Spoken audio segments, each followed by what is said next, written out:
یەکێتی سۆڤیەت لە دروستبوونەوە تا هەرس شۆڕش قارچکێک نییە بە دەنگ و گرمەی هەور سەر لە خاک دەرکات ڕۆکێکی خۆڕسک نییە و بە قەتپاڵی شاخەوە ڕیز ببەستێت و ژینگە سەوز بکات نا ئەوە بەرئەنجامی پەنگ خواردنەوەیە و سیستەم شەق دەکات گەردەلوولە و دەیەوێت قەڵاچۆی نابوتی بکات.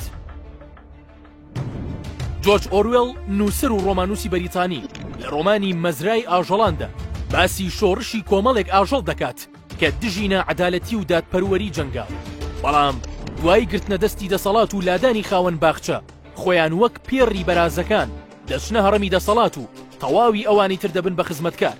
ئەم ڕۆمانە ساڵی 1945 نووسراوە لەسەر وەختێک کە جیهان دەیان جەنگ و ململانی بەخۆوە بینیوە تەواوی ئەوانەی هاتنە سەر دەسەڵات بە ناوی شۆڕش و خەباتەوە هێندەی تر مرۆڤایەتیان تووشی ماڵوێرانی و وڵاتیان تووشی پاشاگەردانی و شاریان تووشی تالێهاتن کرد.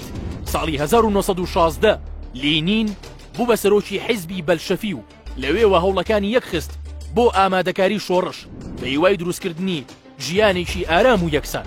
هەفتەی مانگی دەی ساڵی 1970 بە پێشەوایەتی هەرێکە لە لینین، ستالین و ترۆتسکی بە کارتێکەری فکرەکانی فەیلسوفی ئەڵمان کارل مارکس بۆ ئەوەستانەوە دژ بە دەسەڵاتی بۆرژوازی و باڵپشتیکردنی چینی کرێکار و زەحمەتکێش و بێنەواکان دەستیاندایە خەبات دژ بە دەسەڵاتی کرینسکی و حکمی قەیسەر بە ماوەیەکی کەم دەستیان گر بەسەر کۆشک لە پترسبۆرگ.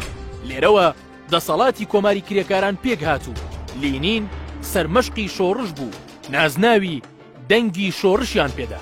ئەوە بوو بە بناغی دامەزراندنی یەکێتی سۆڤیەت لە ساڵی 1922.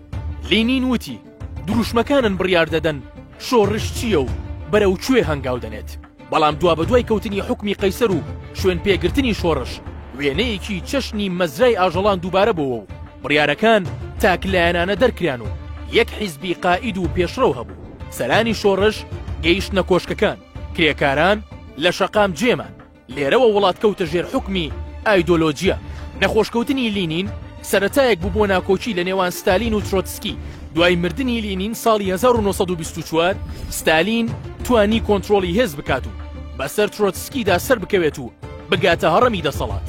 هەر لە دەستپێکی شۆڕشەوە کۆمیتەی دەوڵەتی بۆ کاروباری ناوخۆ ئەو دەستەنیهێنیە بوو کە پێک هات بۆ لە ناوبردنی نارانی شۆڕش. دواتر ئەو دەستگایە لە چوارچێوەی KGBدا ڕێکخرا. دیدگای ستالین بۆ بەڕێوەبردننی سۆڤیەت جیاواز بوو. شارەزایانی فکری چەبلایان وایە بە هاتنی ستالین لە ساڵی 1924 ستالینیزم دەست پێ دەکات و لینینزم کۆتایی دێت. نوێنەرایەتیکردنی بلۆکی سۆسیالیستی لەلایەن یەکێتی سۆڤیەت و نوێنەرایەتی بلۆکی سەرمایەداری لەلایەن ئەمریکا هەمیشە ئەو دووبەرەیەی وەک دوو دش نیشانداوە. سەردەمی ستالین بە گرتنەبەری سیاسەتی پێشکەوتنی وڵات لە ماوەیەکی خێرا و کورت کرێکارانی بە زۆر پەلکێشی کار کرد. سەرباری برسیەتی دەیان هەزار کرێکار گیانیان لەدەستدا. لە ئاستی هەرێمەکانی ناوخۆ هەرێمی کۆماری کوردستانی سوور لەناوبرا. یەکێتی سۆڤێت بەڕابەرایەتی ستالین لە بەرامبەر جەنگی نازیەکانی ئەڵمانیا وەک بێلایەن مامەڵی دەکرد تا نازیەکان لە ساڵی 1940 هێرش دەکەنە سەر یەکێتی سۆڤێت. لێرەوە سوپای سووری سۆڤێت و نازیەکان ڕوبەڕووی یەکتر دەبنەوە. دووەم جەنگی جیهانی گەورەتر دەبێت. دوای شکانی سوپای نازیەکان سۆڤێت لەپاڵ ئەمریکادا دەبێت بە گەورەترین هێز لە جیهاندا و نوێنەرایەتی بەرەی چەپ و کۆمۆنیزم دەکات لە تەواوی وڵاتان. ئەمە دەبێتە هۆکارێک تا فراوانخوازی لە ڕێگەی بەرەی چەپەکانەوە بکات لە ناوچەکە. ئەو قسەی دەڵێت لە رووسیا باران ببارێت خەڵکی لە وڵاتانی تر چەتر هەڵدەکات مەبەستەیدا بۆ ناوەندیەتی بڕیاردانی سۆڤێت دەگەڕێتەوە. هەموو بڕیارەکان دەگشتێندران وەک چۆن سەرمایەداریش بە فۆرمێکی تر هەمان سیاسەتی پەیڕەو دەکرد. ساڵی 1953 جۆزێف ستالین وفات دەکات. نێکیتا خرۆشۆف جێگەی دەگرێتەوە.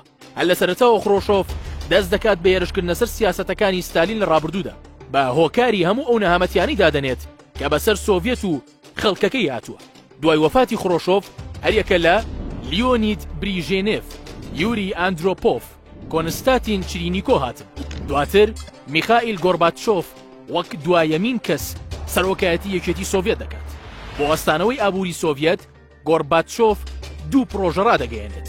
یەکەم جیلاسنۆست، دووەم بیرۆس ترۆویگە لە پرۆژەی یەکەمدا کاری کرد بۆ ڕێگریکردن لە کۆنتترۆلی حەزب بەسەر دامەزراوەی دەوڵەتدا و هەوڵی هەماهەنگی زیاتر و هەمەڕەنگی لە لایەنی سیاسیەوە کرد بۆ بەشداری سیاسی. پرۆژەی دووەمی گرێدراوی لایەنی ئابووری بوو، هەوڵی بازرگانی ئازادیدا، ویستی ئابووری لە ناوەندیت ڕزگار بکات و بازرگانەکان کار بکە، هەوڵی دەرهێنانی نەوتیدا لە پاڵ پرۆژەکاندا، بەڵام ئەوە نەیتوانی فریای سۆڤێت بکەوێت. فاکتەری ناوخۆ بە ململانەی بەردەوام ئەو کات فاکتەری دەرەوەی هەبوو بۆ ناشرینکردن و بێزراوکردنی سۆڤێت. ڕۆژی 26 مانگی 12 ساڵی 1991 دوای 69 ساڵ لە تەمەنی زلهێزی یەکێتی سۆڤێت لەسەر دەستی میخائیل گۆرباچۆف بە پێشکەشکردنی وتارێک هەڵوەشاندنەوەی ڕاگەیاند و ئاڵای سووری سۆڤێت لەسەر کۆشتی کرەملن داگیرە.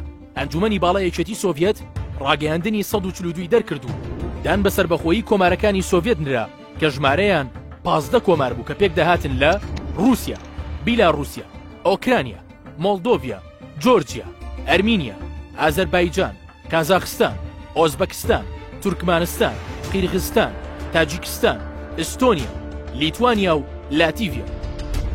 دیارترین هۆکارەکانی هەڵوەشاندنەوەی یەکێتی سۆڤێت شەڕی ناوخۆی بەلشەفیەکان و منشەفیەکان هەر لە سەرەتای کۆمارەکەەوە، پێڕەوکردنی ئابووری ناوەندی کە چەشنی سیاسەتی ناوەندی وڵاتی تووشی قەیرانی گەوری سیاسی و ئابووری کرد. خۆبەستنەوەی سۆڤێت بە سەرکەوتنی شۆڕشی وڵاتان بە تایبەت ئەڵمان، تێوەگلانی سۆڤێت لە شەڕی وڵاتان بۆی پاڵپشتیکردنی بەرە کۆمۆنیستەکان لە وڵاتانی ئەوروپا و ئاسیا. ساڵی 1964 خەرجکردنی 10 ملیار دۆلار بۆ پرۆژەی گەردوون لە کاتێکدا وڵات بە برسێتیدا تێدەپات.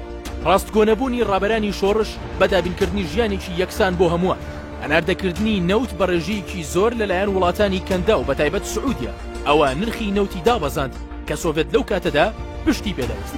کارکردنی بە پلان و بەرنامە بۆ داڕێژاوی وڵاتان کە ئەمریکا ڕابەرایەتی دەکردن بۆ لێدان لە بلۆکی سۆسیالیستی، بە زۆر کارکردن بە کرێکاران تا ڕکابەریەتی وڵاتانی سەرمایەدار بکات و نەکەوێت، بە تایبەت لە سەردەمی ستالین ئەمە وڵاتی تووشی پاشاگەردانی زیاتر کرد. بەڵام هۆکارێکی تر کە زۆرێک لە توێژەران و شارەزایان باسی دەکەن پێڕەوکردنی ئەو فەلسەفەی کارل مارکس بوو لە وڵاتی رووسیا، چونکە کارل مارکس تیۆرەکەی بۆ وڵاتانی سەرمایەدار دەبووجا نەک وڵاتی توێژاری کشتتوکاڵی وەک رووسیا، چونکە کارل مارکس لە ژێر کارتێکەری سێ ئاراستی ئەوروپی تیۆرەکەی داڕژ، لەوانە فەلسەفەی ئاڵمان، سۆسیالیزمی فەڕەنسی و ئابووری بەریتانی. بەڵام سەرباری کۆتایی هاتنی سۆڤێت شارەزایانی بیری چەپ و خەباتی ناچینایەتی بە هەڵەی دەزانن سەرجەم بڕیارە سیاسەکانی سۆڤێت لەسەر چەپ ئەژمار بکرێت، بەڵکو خەباتی ناچینایەتی دەبەستنەوە بە خەباتێکی ئینسانیانەی مرۆڤ سالە.